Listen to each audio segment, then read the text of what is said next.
ስሜ አቶ ገደቤ ምስጋናው እባላለሁ። ቀበሌ ጓይንት ቀበሌ እገኛለሁ። ያው ድንች ተሞክሮ አበል ድርጅት የተሰጠነው ድንች ያው 6 ኩንታል ድንች ነው የዘራሁኝ። ከ6ቱ ድንች ኩንታል ድንች 10 ኩንታል በርበ ኮምፖስት በመጠቀም ያው ድንቹ በጣም የተሻለ ደረጃ ላይ ይገኛል። ያው ምርቱም እየጨመረ ቅጠሎቹ እንዲዘራፉ ያደርጋል። ያው በጣም ምርታማነቱ በጣም የተሻለ ነው ብዬ ነው የማስበው እና አሪፍ ነው። እኔ ያው በአቶ ምስጋናው አለልኝ ልጅ ነኝ።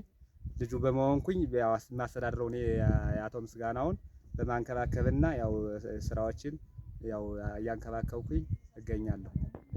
እሺ ድርጅቱ በጣም ለወደፊቱ በጣም አስፈላጊ መሆኑ ያው ግንዛቤ ጥሩ ግንዛቤ ያለኝ በየሰዓቱም በዘር ወቅትም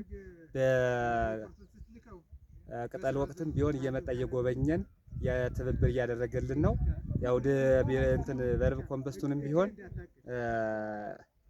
ገዝቶ ለመጀመሪያ ጊዜ በግብርናዎች ተሞክሮ ለቀበሌው ይሆናል ብሎ የቀበሌው ግብርና ጽሕፈት ቤት አምጥቶ ትሉን ሰጠን። ከሰጠን በኋላ ደግሞ ያው በአመል ድርጅት ተመልምለን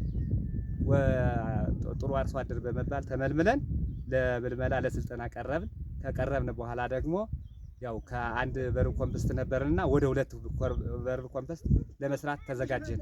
አሁን የበርብ ኮምፖስት ጥቅሙ አይደለም ለድንች ብቻ ለሌሎች ሰብሎችም ለሽንኩርት፣ ለአፕል፣ ለገሾ፣ ለሌላ ለአዘርቶች፣ ለባቄላ ለሁሉም ቢሆን እየተጠቀምነ በጣም ምርታማነቱን እየጨመረ እንገኛለን እና ድርጅቱም ቢሆን በዚህ ቢቀጽልልና ድርጅቱ በጣም ጥሩ ነው። ያው እዚህ ለኛ ትምህርት እየሰጠ በጣም አስፈላጊ ጥሩ ነገር ነው የሰጠንና ቢቀጽልልን እንደኔ በበኩሌ ደስ ይለኛል ማለት ነው። እናመሰግናለን።